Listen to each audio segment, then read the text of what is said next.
7వ వచనం నుంచి. ఈ మధ్యకాలంలో మన వాక్యం వినేవారు బాగా పెరిగారు. కొంతమంది ఫోన్ చేస్తున్నారు, చాలా సంతోషిస్తున్నారు. వాక్యము మనలో ఉండే పొరపాట్లు ఎత్తి చూపుతుంది, తెలియజేస్తుంది. ఆర్ఆర్కే గారు విదేశాలకి ఇంగ్లీష్ ట్రాన్స్లేట్ చేయడానికి ఆయన యోహాను సువార్త చదవటం ప్రారంభించారు. ఆయన ఆచార్యుడు బ్రాహ్మణ పండిత కుటుంబం, చాలా నిష్ఠ బ్రాహ్మణ కుటుంబం.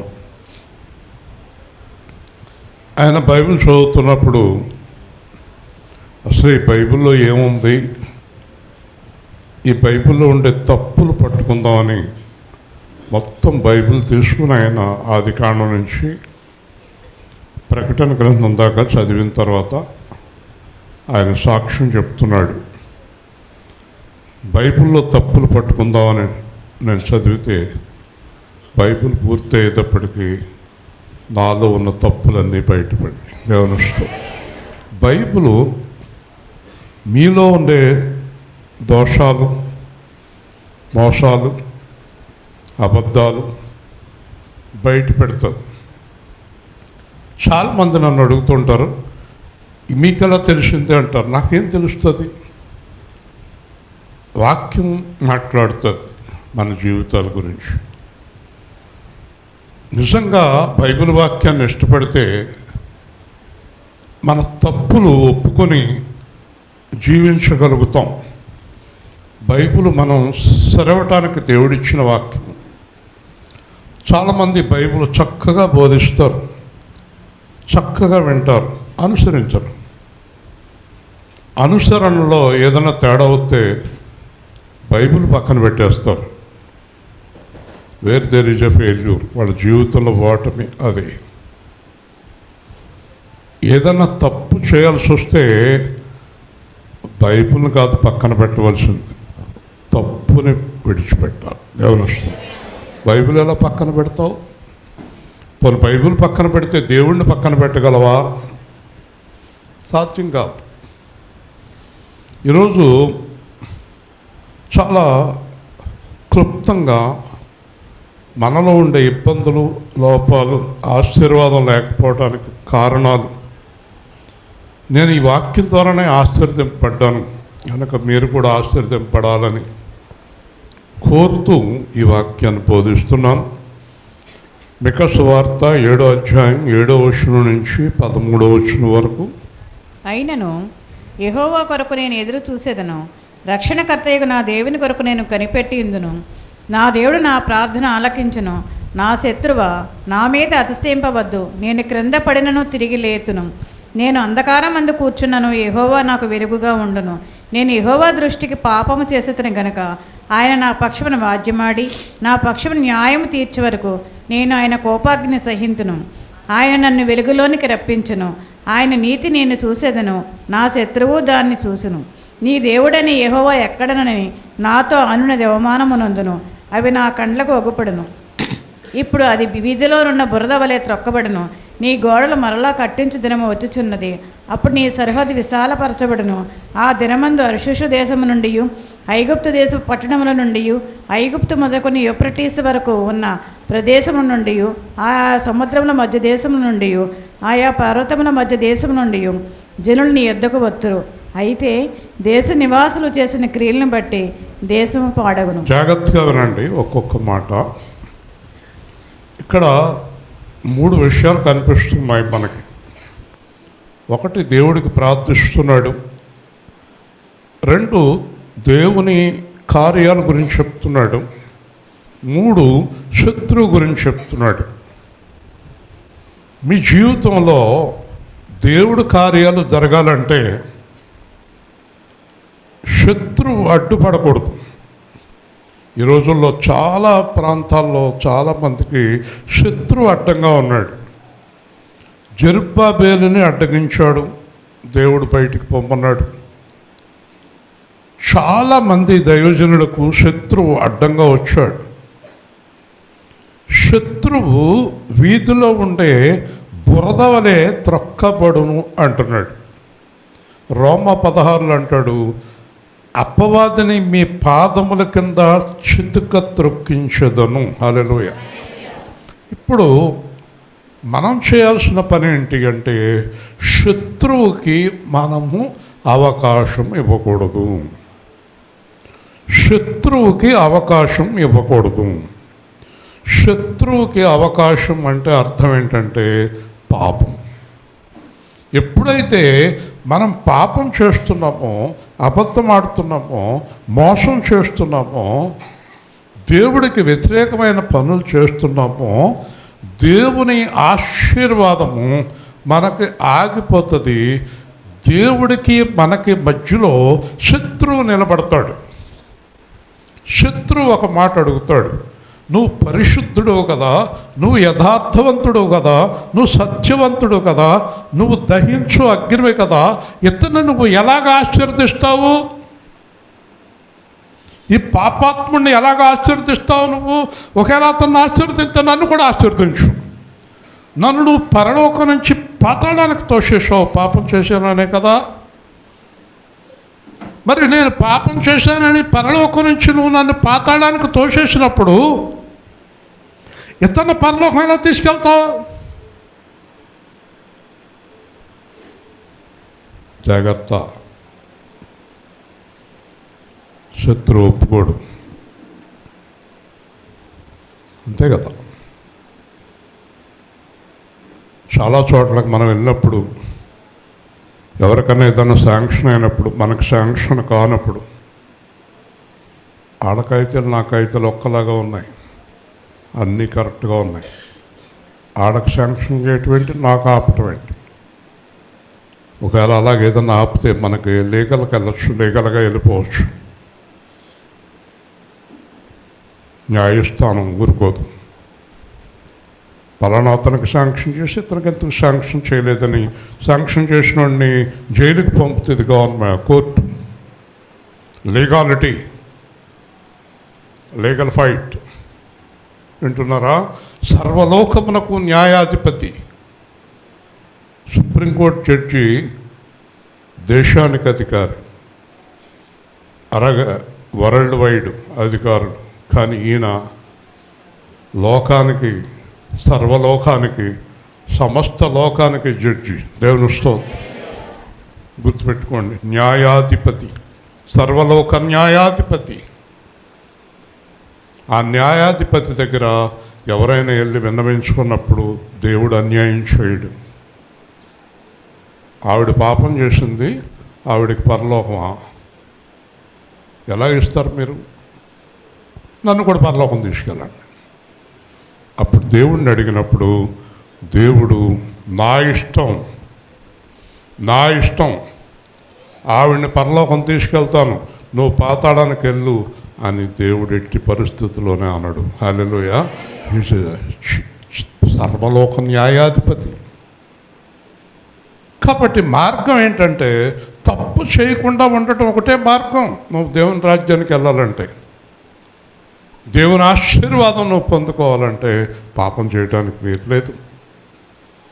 కాబట్టి ఈ పాపాత్ముడు, ఈ సాతాను, ఈ అపవాది అడ్డుపడతాడు నీ ఆశీర్వాదానికి. ఈ రోజు వరకు నీ కార్యక్రమాలన్నిటికీ వాడు అడ్డుపడుతూ వచ్చాడు. వినాలి, ప్రతి కార్యక్రమానికి అడ్డుపడుతున్నాడు. పెళ్ళికి, పిల్లలకు, అనారోగ్యానికి, ఆర్థిక ఇబ్బందులకి, ఉద్యోగానికి, వ్యాపారానికి, ప్రతి దానికి అడ్డం వేస్తాడు. దేవుడు పిల్లలకి, ప్రతి దానికి దేవుడు పిల్లలకు అడ్డం వస్తాడు. ఆడడ్డం వస్తే ఎంత, ఆడడ్డం వస్తే నన్నేం చేయగలడు అనుకోవద్దు. మీకు ఒక మాట చెప్తాను చూడండి. జాగ్రత్తగా వినండి. యోబు చాలా ఐశ్వర్యవంతుడు, అందగాడు, పిల్లలు, అందగత్తులు, భార్య. దేవుడు అన్నాడు యోబు నీతిమంతుడు కాదన్నాడు అపవాది. కాదు అన్నాడు. అన్నాడు నువ్వన్నీ ఇచ్చావు కనుక నీతిమంతుడు, నువ్వన్నీ తీసేస్తే తేలుతుంది నీతి ఏంటో అన్నాడు. తీసేయి అన్నాడు. అన్నీ తీసేసాడు. చాలా కాలం పరీక్ష జరిగింది. పరీక్ష అంతా జరిగిన తర్వాత మర్చిపోకండి, సాతాను వెళ్ళిపోయాకే దేవుడు తిరిగి యోబును ఆశీర్వదించాడు. హల్లెలూయా. నీ జీవితం నుంచి సాతాను వెళ్ళకుండా దేవుడు ఆశీర్వాదం రాదు. సాతాను వెళ్ళమని దేవుడు అనడు. సాతాన్ని వెళ్ళమని దేవుడు అనడు. ఎప్పుడు దాకా అనడు? నీ బుద్ధి మారే వరకు, నీ ఆలోచన మారే వరకు, నీ పాపపు క్రియలు మానే వరకు, నీ ధనాపేక్ష పోయే వరకు, నీ శరీరాపేక్ష పోయే వరకు సాతాన్ని వెళ్ళమని దేవుడు అనడు. అందుకే చాలామంది జీవితాలు అగమ్య గోచరంగా ఉన్నాయి. వాళ్ళు అంటారు మేము యేసు ప్రభువుని నమ్ముకున్నామండి, ప్రార్థన చేస్తున్నామండి, మందిరానికి వస్తున్నామండి, కానుకలు ఇస్తున్నామండి, అన్నీ కరెక్ట్గా ఉన్నామండి, ఏంటంటే మా జీవితం ఎలాగుంది? నీ జీవితంలో నుండి శత్రువు ఇంకా వెళ్ళలేదు. దేవునిస్తూ వాడు ఉన్నాడు. ఎలాగ వాడు వెళ్ళిపోవాలి? వాడు వెళ్ళిపోవాలంటే ఎలాగా? జాగ్రత్తగా విందాం. యెహోవా కొరకు ఎదురు చూస్తున్నాను, రక్షణ కొరకు దేవుని కొరకు కనిపెడుతున్నాను. దేవుని కొరకు కనిపెడుతున్నాడు, యెహోవా కొరకు ఎదురు చూస్తున్నాడు. ఇక్కడ ఒక మాట చెప్తున్నాడు, నా దేవుడు నా ప్రార్థన ఆలకించును. జాగ్రత్తగా వినండి. అంటే కార్యం దేవుడి దగ్గర నుంచి ఈ వాక్యంలో అతని కార్యం జరిగిందా అంటే జరగలేదు, ఇంకా జరగలేదు. జరుగుతుంది అంటున్నాడు, ఇంకా జరగలేదు. జరుగుతుంది అంటున్నాడు. ఈ కార్యం జరగటానికి జరగకపోవటానికి మధ్యలో ఉన్నదే ఈ వాక్యం. ఉదాహరణకు నువ్వు ప్రార్థన చేస్తున్నప్పుడు ఒక కార్యం నీ జీవితంలో జరగాలనుకుంటున్నప్పుడు నువ్వు నమ్ము, దేవుడు నా కార్యం చేస్తాడని. తప్పకుండా చేస్తాడు. కానీ మధ్యలో ఏముంది? ఈ మధ్యలో ఉన్నది తెలుసుకుంటే, ఉదాహరణకి మీకు అన్ని పనులు అయిపోయినాయి, ఎక్కడో చోట ఆగింది. అది ఎందుకు ఆగిందో మీరు తెలుసుకుంటే మీ పని సులువు అయిపోతుంది. దేవుని స్తోత్రం. అది తెలుసుకోవాలి మీరు. ఈరోజు ఆ జ్ఞానం సంపాదించుకోవాలి మీరు ఆ జ్ఞానం సంపాదించుకుంటే ప్రవాహంలాగా వస్తాయి ఆశీర్వాదాలు. ప్రవాహమే, తట్టుకోలేరు మీరు ఆశీర్వాదాలు. ప్రవాహము. ఆశీర్వాదం తట్టుకునే శక్తి మనకు సరిపోదు. యాంగిషో గారు అన్నారంటే ఇంకా చాలు ప్రభు అని, చాలుని కొలిది. దావీదు అన్నాడంటే ఇంకా చాలుని కొలిది ఇచ్చేసాడు. దావీదు అన్నాడంట నా రాజ్యం బాగా విస్తరించింది, ఇంక ఇది చాలంటే రేపు ఇంకో రాజ్యం కలుపుతున్నాను నీకు అన్నాడంట. హల్లెలూయా. విన్నారా? నమ్మకమైన వానికి ఎక్కువ ఆశీర్వాదాలు కలుగుతాయి. వద్దనే కొలదేస్తాడు, ఊహించలేని మేలులు చేస్తాడు. యోసేపు అన్నాడు జైల్లోంచి వెళ్ళి ఏదైనా పని చేసుకుంటాను. దేవుడు నవ్వాడు. నువ్వు పని చేసుకునేవాడు కాదు, కొన్ని లక్షల మందికి పని ఇచ్చేవాడుగా చేస్తున్నాను. హల్లెలూయా. రాజుగా చేశాడు, సింహాసనం మీద కూర్చోబెట్టాడు. ఈరోజు మనకి దేవుడికి మధ్యలో ఉన్న ఆటంకం ఏంటో తెలుసుకుని వెళ్ళిపోదాం. ఆ ఆటంకాన్ని తీసేద్దాం. ఈ ఆటంకం దేవుడి వల్ల రాలేదు, నీ వల్ల నా వల్ల వచ్చింది. ఏంటి ఆటంకం? నా శత్రువా నా మీద అతిశయించొద్దు. శత్రువు పెరిగిపోతున్నాడు నీ ఎదురుగుండా. శత్రువు ఇలా వెళ్ళిపోతున్నాడు, నువ్వు పడిపోతున్నావు. నీకు అర్థమవుతలేదు. ఏంటి ప్రభువా, నేను నిన్ను నమ్ముకున్నాను, నీ మీద అనుకున్నాను, నేను నమ్ముకోలేదు, తప్పుడు పనులు చేస్తున్నాడు, ఇలా వెళ్ళిపోతున్నాడు, నేను ఇలా వెళ్ళిపోతున్నాను. ఏంటి కారణం? శత్రువు వర్ధిల్లుతున్నాడు, పైగా నన్ను ఇలా చూస్తున్నాడు, అతిశయిస్తున్నాడు. ఈ రోజున మనల్ని చూసి నవ్వేవారు, హేళన చేసేవారు ఉంటారు. హేళనకు అవకాశం మనమే ఇచ్చాం. జాగ్రత్తగా వినాలి. ఇక్కడ యాదాలాపంగా కూర్చోవద్దు, కాలక్షేపాన్ని కూర్చోవద్దు, అలాగైతే రావద్దు. చాలా శ్రద్ధగా వినాలి. అవమానం అయిపోయింది కొన్ని కుటుంబాల్లో, భర్త వల్ల, భార్య వల్ల, పిల్లల వల్ల అవమానాలు అయిపోయినాయి కుటుంబాల్లో. చాలా అవమానాలు. ఎందుకు వచ్చినాయి అవమానాలు? ఎందుకు తలదించుకోవాల్సి వచ్చింది? ఎందుకు సిగ్గుపడవలసి వచ్చింది? ఎందుకు మూలకపోవాల్సి వచ్చింది? ఈరోజు కారణం తెలుసుకుందాం. నేను క్రింద పడినను తిరిగి లేతును, అంధకారం అంతా కూర్చున్నాను, యెహోవా నాకు వెలుగుగా ఉండును. He knows. మీరు ఎప్పుడు కూడా ఒక విషయాన్ని గుర్తుపెట్టుకోండి. దేవుడు నెంబర్ 1 క్రింద పడనివాడు, నెంబర్ 2 చీకట్లో ఉండేవాడు. అంటే ఒక్క మాటలో చెప్పాలంటే దేవుడు తనను నమ్ముకున్న వారికి ఎవరికి స్వతహాగా బాధ కలుగ చేయడు. దేవుని స్తోత్రం. బాధ పెట్టడు దేవుడు. అసలు మనం బాధ పెడితే తట్టుకోలేడు ఆయన. మన పిల్లలు ఎవరైనా కడుపు నొప్పితో బాధపడుతుంటే మనం తట్టుకోలేము. మన పిల్ల మంచం మీద పడుకుని కడుపు నొప్పి వచ్చేస్తుందమ్మా అని ఏడ్చేస్తుంటే నువ్వు అలా పడుకోమ్మని భోంచేసి వస్తానని తల్లి ప్రపంచంలో ఎవరైనా ఉంటారా? ఇలా అన్నదండ్రు ఆ పిల్ల కడుపు నొప్పి తగ్గేదాకా. అది తల్లి ప్రేమ. అంతకన్నా ప్రేమ దేవుడిది.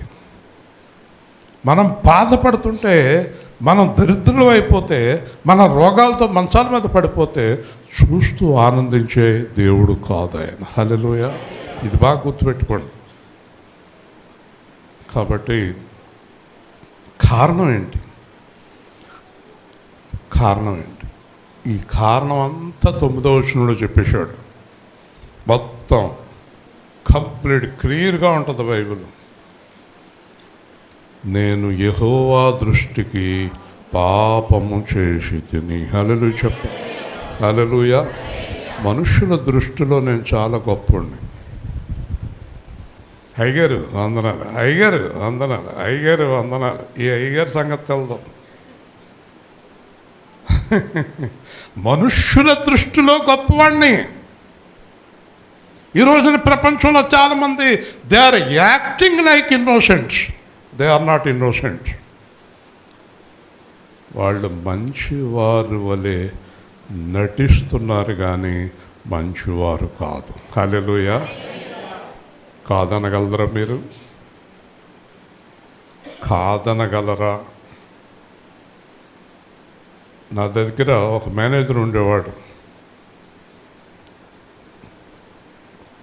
ఆ మేనేజరు చాలా మంచివాడని నా నమ్మకం. చాలా అభివృద్ధి చేసి ఒక జీపిచ్చి అన్నీ ఇచ్చిన తర్వాత కొన్నాళ్ళకి ఒక మేస్త్రి భయపడుతున్న దగ్గరికి వచ్చి దండ కట్టుకుని ఉంచుకున్నాడు. అన్నా మీతో మాట్లాడాలండి. ఏం మాట్లాడతాం? మీరు మేనేజర్గా చేసిన ఆయన మీకు పెద్ద గొయ్యితో అవుతున్నాడు అండి అన్నాడు. అతనేనండి. ఇంకా ఏం చెప్తున్నాడో తెలుసా? కొద్ది రోజులు ఆగండి నేను ఎండే అయిపోతాను అంటున్నాడు. ఆశ్చర్యపోయాను. ఇలాగే ఉంటాడు. కూర్చోండి. అయ్యో బాబు మీ ఎదురుకుండా కూర్చుంటామే అంటాడు. ఊరేంటి నాటకం తగలేదు. అంతంత నాటకాలండి. జనం ఎంతమంది ఎన్ని రకాలు ఉన్నారు. అయ్యో మీ ఎదురుకుండా కూర్చుంటామే. నా కుర్చీ లాగెత్తానే ట్రై చేశాడు. నా ఎదురుకుండా కూర్చోడు కానీ నా కుర్చీలో కూర్చుంటాడు. అది అడి ఉద్దేశం. జాగ్రత్త. మనకి నటన ఏదో యథార్థమేదో తెలియదండి. తెలుసుకునే శక్తి మనకు లేదు. మనలో ఎవ్వరికి కూడా ఎదుటి మనిషి మాట్లాడుతున్న మనిషి మంచివాడా చెడ్డవాడా అని తెలుసుకునే శక్తి మనలో కాదు, ప్రపంచంలోనే ఎవరికి లేదు. దేవుని స్తోత్రం. పోనీ మీలో ఎవరైనా లేచి నిలబడి నాకు తెలిసిపోద్ది అన్నవాళ్ళు లేకండి. మంచోడు ఎవడో చెడ్డోడు ఎవడో మోసగాడు ఎవడో నిమిషంలో కనిపెట్టేస్తాను అన్నవాళ్ళు లేకండి. మరి మీకు చాలా అనుభవం ఉంది కదా, లక్ష్మి గారికి చాలా అనుభవం ఉంది, చెప్తావమ్మా. మరి అందుకే మనిషి యొక్క రహస్యాలు దేవుని ఆత్మకు మాత్రమే తెలుస్తాయి. హల్లెలూయా. అందుకే మీరు దేవుడి మీద ఆధారపడాలి. మన చుట్టూ ఉండి ఎవరు మోసం చేస్తారో, పొగిడేవారు ఎంత నిజమో, కొంతమంది మనల్ని తిట్టేవారిని ఆ తిట్లు విని నా దగ్గరకు వచ్చి అంటారు, మీరే అంత అమాయకులండి అంటారు. నేను అమాయకుడు అనుకుంటారు వాళ్ళు తిడతారని నాకు ముందే తెలుసు. దేవుని స్తోత్రం కదా. కాబట్టి మనం దేవుడి ద్వారా మన శత్రువులు ఎవరో తెలుసుకుని, దేవుడి ద్వారా ఆ శత్రువుని నశింప చేసుకుని, దేవుడి ద్వారా ఆ ఆశీర్వాదం పొందుకోవాలంటే మనం చేయాల్సిన పని ఒకే ఒక్క పని, పాపమును విడిచిపెట్టాలి. హల్లెలూయా. గట్టిగా చెప్పండి, ఏం విడిచిపెట్టాలి? అంతే. నేను యెహోవా దృష్టికి పాపము చేసి తిని, మనుషుల దృష్టిలో నేను చాలా మంచివాడిని, నా భార్య దృష్టిలో చాలా మంచివాడిని, నా పిల్లల దృష్టిలో చాలా మంచివాడిని, మా స్నేహితుల దృష్టిలో చాలా మంచివాడిని, మా చుట్టుపక్కల దృష్టిలో చాలా మంచివాడిని. ఒక అమ్మాయికి పెళ్లి సంబంధం కోసం వెళ్ళాం. వాళ్ళ తింగర్ నాన్న అంటున్నాడు మాతోటి, వాళ్ళ తింగర్ నాన్న, అబ్బాయి మంచోడు కాదో తెలుసుకోండి. ఎలాగరా నాన్న తెలుసుకుంటాం, నువ్వు చెప్పు. నీ అనుభవంలో ఉన్నవాళ్ళు అందరూ మంచోడెవరో చెడ్డోడెవరో చెప్పు చూద్దాం. చెప్తావా? మాట్లాడరేంటి? ఒకవేళ పెళ్ళయి 2 సంవత్సరాల దాకా పర్ఫెక్ట్గా ఉండి 3వ సంవత్సరంలో అసలు రంగు బయట పెడతాడు అనుకోండి, అప్పుడు అది చెప్తాం. దేవుని స్తోత్రం. కాబట్టి దేవుడి మీద ఆధారపడుతుంది తప్ప చేయగలిగింది ఏమీ లేదు. మంచివాడు చెడ్డవాడు కావచ్చు, చెడ్డవాడు మంచివాడు కావచ్చు. ఇక్కడ ఇతడు పాపము చేసింది మనుష్యుల దృష్టిలో కాదు, దేవుని దృష్టిలో. హల్లెలూయా. కాబట్టి మనము పాపము చేస్తున్న మనము మొదట దేవుడితో సరి చేసుకుందాం.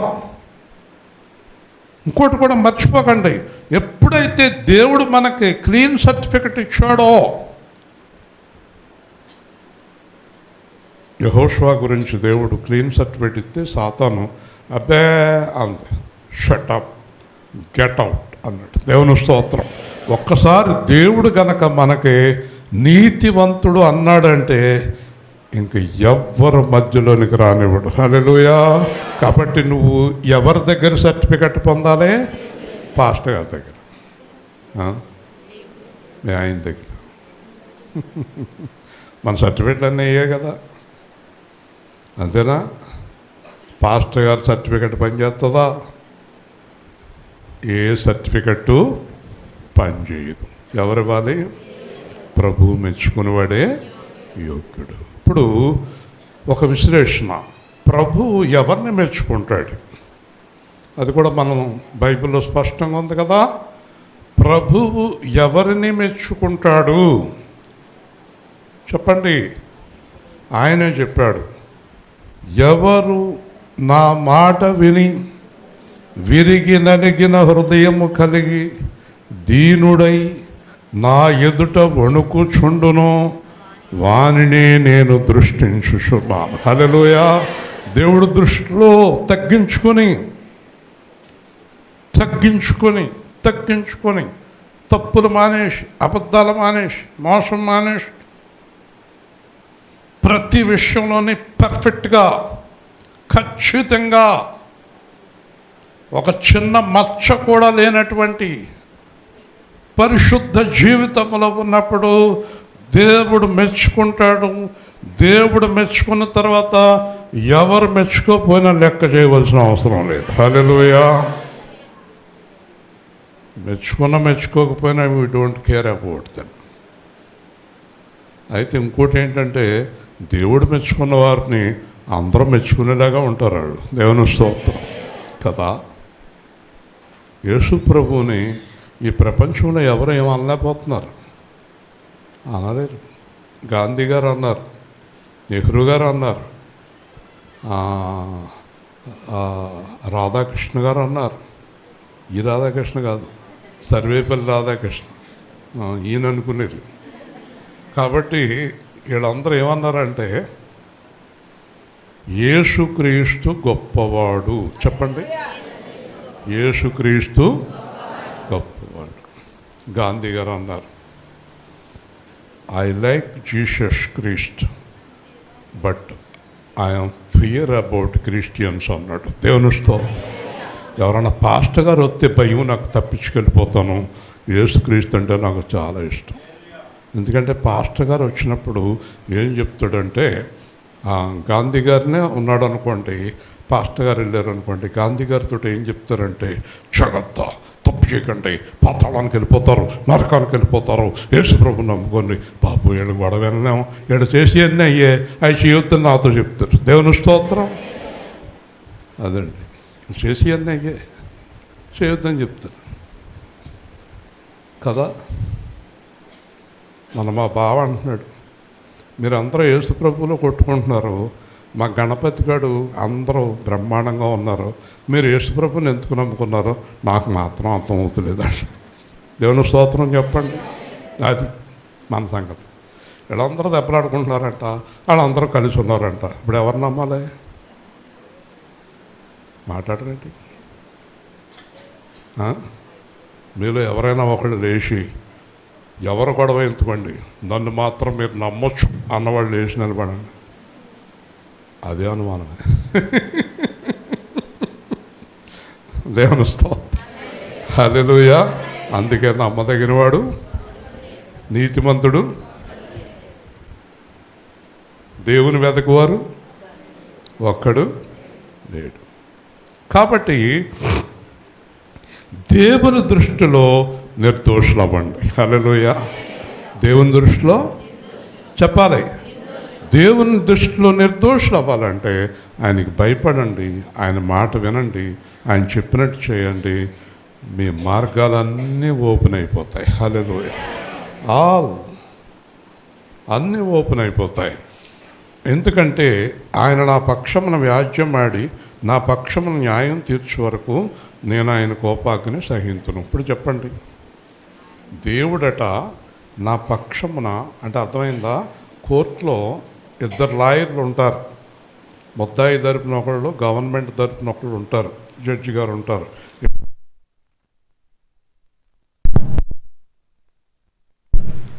ఏదో జబ్బు వచ్చినట్టుంది. వీళ్ళిద్దరూ వాదించుకుంటారు. వింటున్నారా? వీళ్ళిద్దరూ వాదించుకుంటారు, జడ్జి గారు జడ్జిమెంట్ ఇస్తాడు. ఇప్పుడు దేవుడికి మన తరఫున వాదించవలసింది ఎవరితో వాదిస్తున్నాడు? యేసు ప్రభువు. నా గురించి యేసు ప్రభువు దేవుడి దగ్గర వాదింతున్నాడు. ఇంకొకడు యేసు ప్రభు ఎదురుగుండా నుంచొని వాదింతున్నాడు. ఎవరు అతను? గట్టిగా గట్టిగా అపవాది. అర్థమైందమ్మా అమ్మగారు? అపవాది వాదిస్తున్నాడు. ఇక్కడ దేవుడు కూర్చున్నాడండి. అక్కడేమో ఇశ్రాయేలు నుంచున్నాడు, ఇక్కడ సాతాను ఉన్నాడు, ఇక్కడ యేసుక్రీస్తు ఉన్నాడు. వాదన జరుగుతుంది. జరుగుతున్నప్పుడు నా పక్షంగా యేసుక్రీస్తు వాదిస్తున్నాడు, నాకు వ్యతిరేకంగా సాతాను వాదిస్తున్నాడు. సాతాను దేవుడి పక్కన నుంచుంటాడా? నుంచోడు అంటున్నారు రత్నం గారు. తెలియదమ్మా నీకు నుంచుంటాడని? తెలీదా? జకర్యా 3వ అధ్యాయం చూడండి, ఎక్కడ ఉన్నాడో చూడండి. తీయండి తొందరగా, గబగబా తొందరగా. జకర్యా 3వ అధ్యాయం 1వ వచనం నుంచి జాగ్రత్తగా చదవండి. జకర్యా 3వ అధ్యాయం 1వ వచనం తొందరగా. మరియు యెహోవా దూత ఎదుట యెహోవా దూత ఎదుట ప్రధాన యాజకుడైన యెహోషువ నిలబెట్టయు. యెహోషువ అంటే ఇశ్రాయేలు అనుకోండి. సాతాను ఫిర్యాది అయి అతని కుడిపార్శ్వమున నిలవబట్టయు అతడు నాకు కనబరచెను. సాతాన యెహోవా నిన్ను గద్దించును. సాతాను ఎక్కడి నుంచి ఉన్నాడు? ఆవిడ ఇంజనీర్ గారు చదివారా? సాతాను ఎక్కడి నుంచి ఉన్నాడు? ఎక్కడ? రత్నం గారు తెలియక సాతాను వెళ్దాం అనుకుంటుంది పాపం. సాతాను దేవుని కుడిపార్శ్వం నుంచున్నాడు, యెహోషువ నుంచున్నాడు. ఏమంటున్నాడు సాతాను? యెరూషలేమును కోరుకును యెహోవా నిన్ను గద్దించును, ఇతడు అగ్నిలో నుంచి తీసిన కొరమ వలనే ఉన్నాడు కదా అని యెహోవా దూత సాతానుతో అనెను. దేవుని స్తోత్రం. ఇప్పుడు యెహోషువని దేవుడు అభిషేకించాలనుకున్నాడు, సాతాను వచ్చేసి చేయటానికి వెళ్ళలేదు అంటున్నాడు. వింటున్నారా? జాగ్రత్తగా వినండి. యెహోషువని దేవుడు అభిషేకించాలనుకున్నాడమ్మా. దేవుడు రెడీగా ఉన్నాడు, వస్త్రాలు రెడీగా ఉన్నాయి, తైలం రెడీగా ఉంది. ఇక్కడైతే ఎవరు అక్కర్లేదు, నూనె బుడ్డలు ఎట్టుకుని నెత్తంట పోసుకుంటూ పోతాడు వీడు. తైలాభిషేకాలంట, వీళ్ళ బొంద అభిషేకాలు వీళ్ళు పనికి మాలోళ్ళు అందరూ తయారయ్యి. ఎవడు దొరుకుతాడు నెత్తంట నూనె వేసేసి అభిషేకం అంటమే. పనికి మాలోళ్ళు అందరూ చాలా జాగ్రత్తగా ఉండాలి. అభిషేకించాలంటే పైనుంచి పర్మిషన్ కావాలి. దేవుని స్తోత్రం. దేవుడు ఇతన్ని అభిషేకించాలనుకుంటే సాతాను వచ్చి కుదరదు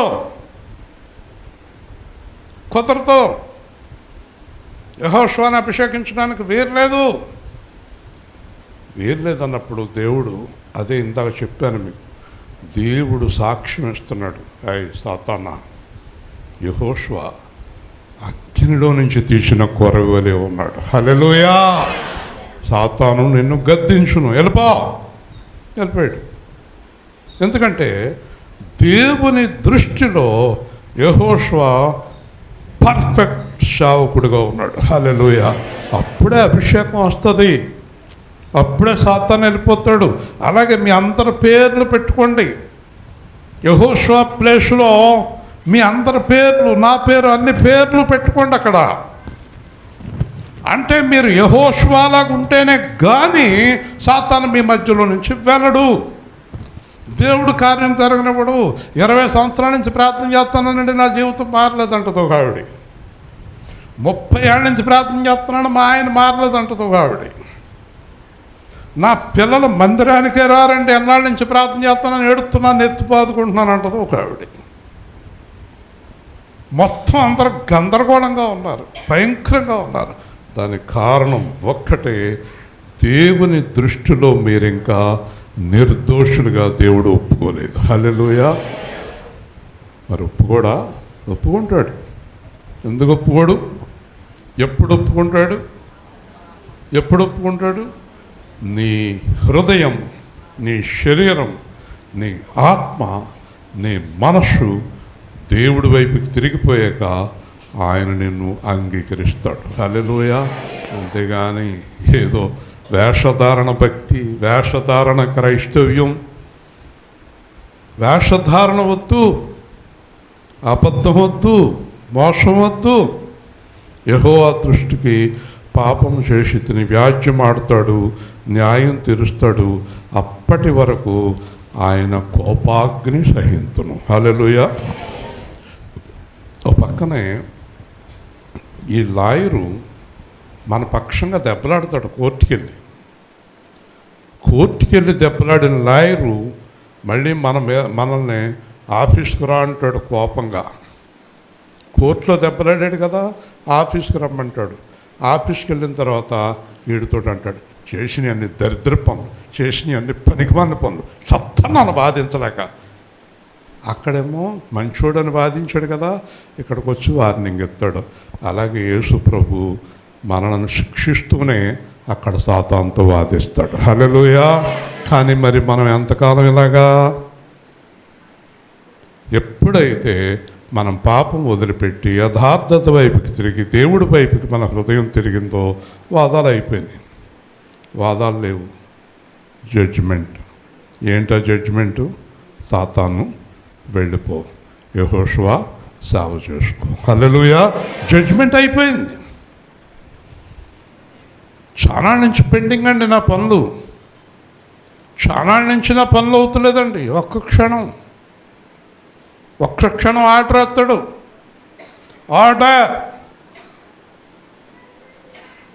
ఆర్డర్ ఎవరు జడ్జి గారు ఏమంటాడు?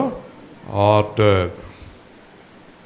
రయ్యను పరిగెత్తుతుంది. ఈ ఆర్డరు ఉదాహరణకి మొన్న ఎవరో జైలు పెట్టారు, ఆ ఊళ్ళోనే ఆర్డర్ అయిపోయింది వదిలేయమని.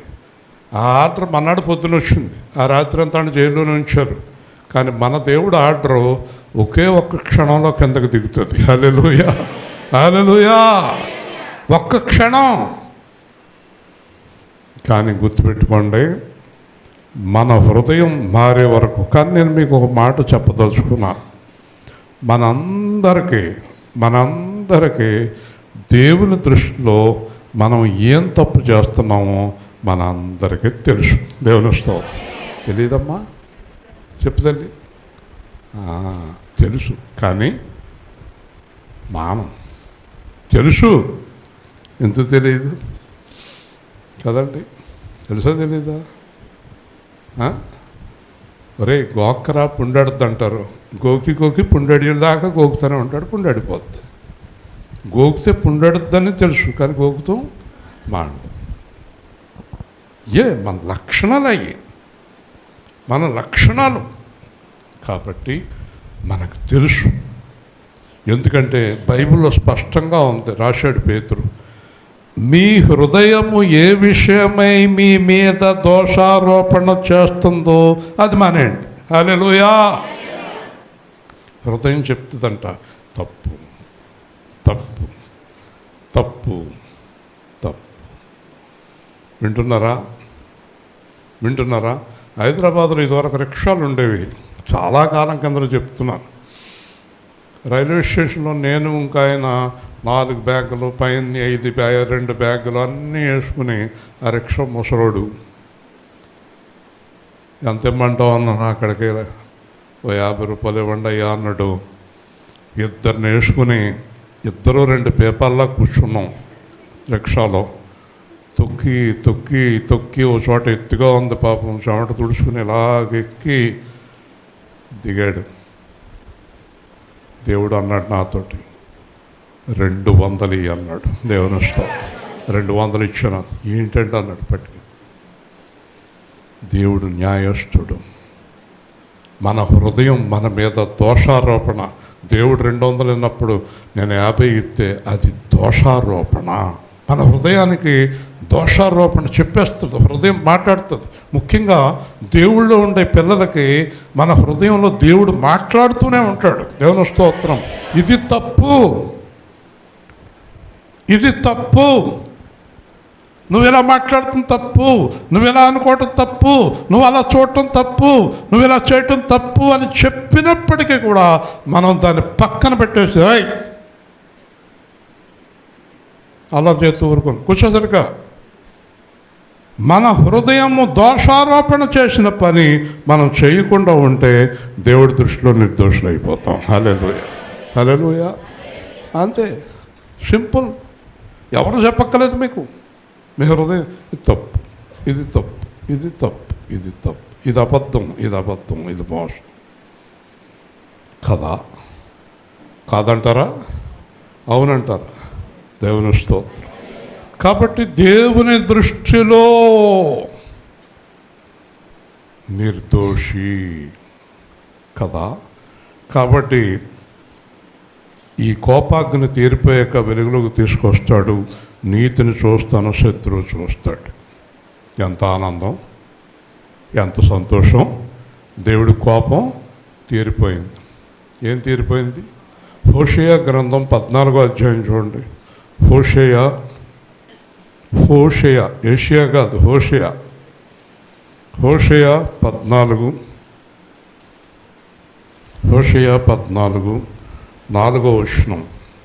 హోషేయ 14 751 పేజీ. మీరు తీలేకపోతున్నారు. ఇంటికాడ బైబిల్ చదువుతాం అలవాటు లేని వాళ్ళు సాయంత్రం దాకా బైబిల్ తీస్తూ ఉంటే ఎలాగా?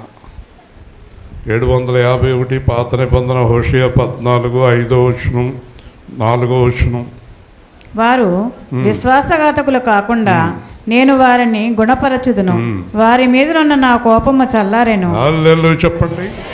వారి మీద ఉన్న నా కోపము చల్లారు. చూసారా? అంటే దేవుడు కోపం వచ్చిందా? ఎందుకు వచ్చింది? ఊరికే వస్తుంది ఆయనకి. మనకు ఊరికే వస్తుంది, మనకే ఊరికే వస్తుంది కదా. ఒక ఆయన పెళ్ళాన్ని అన్నాడంట, ఇదేం కూర, ఇదేంటి, అది ఏంటి, ఇదేంటని అవన్నీ ఇసిరేసాడంట. ఇసిరేసావు ఎందుకు అందంట.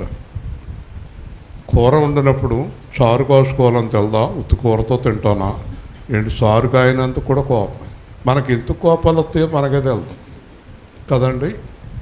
మన కోపాలకు అసలు అర్థం ఉండదు. చాలా చిన్న చిన్న విషయాలు కూడా కోపం వస్తుంది. దేవుడికి అలా రాదు. ప్రతిదానికి దేవుడు కోపం రాదు. పాపము చేస్తేనే కోపం వస్తుంది ఆయనకి. హల్లెలూయా. అర్థమైందా? కోపము చల్లారెను. మనస్ఫూర్తిగా వారిని స్నేహితును, చెట్టునకు మంచు ఉన్నట్టు నేను అతని కొందును, తామర పుష్పము పెరుగునట్టు అతడు అభివృద్ధి నొందును. ఇంటికి చదువుకోండి, అన్ని ఆశీర్వాదాలు. ఇంకా ఏం పోయాక చెప్పండి అందరూ? ఏం పోయాక? కోపం పోయాక. నాకు ఎలా వినపడుతుంది? పాపం పోయాక. అంతే కదా, నిజమే కదా. పాపం పోయాక కోపం పోతుంది. చెప్పండి.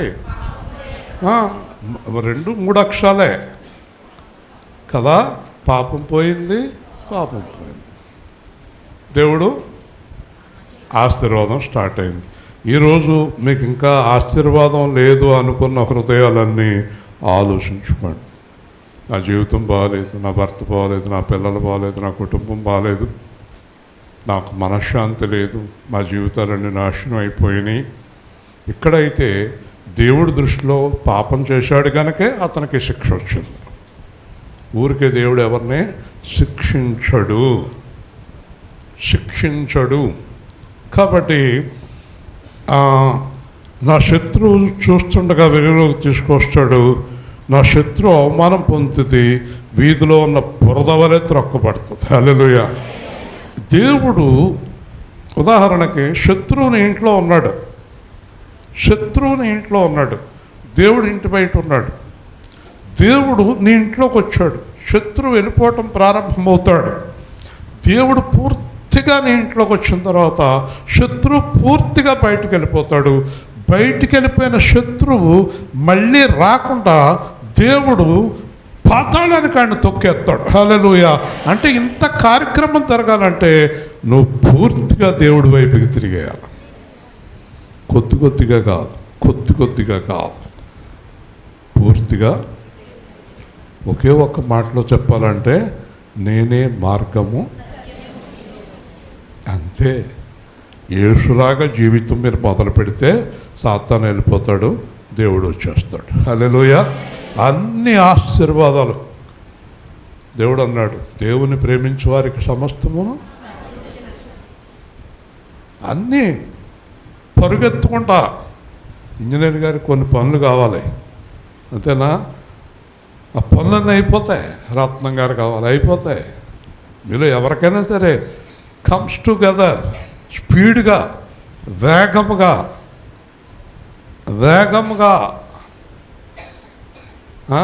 మా అమ్మాయికి పెళ్ళి అవుతలేదు, మా అబ్బాయికి పెళ్ళి అవుతలేదు అన్న వాళ్ళు అందరికీ ఒక్కొక్కడికి 4-5 సంబంధాలు వస్తాయి. ఏది చేసుకోవాలో అర్థం కాదు మీకు.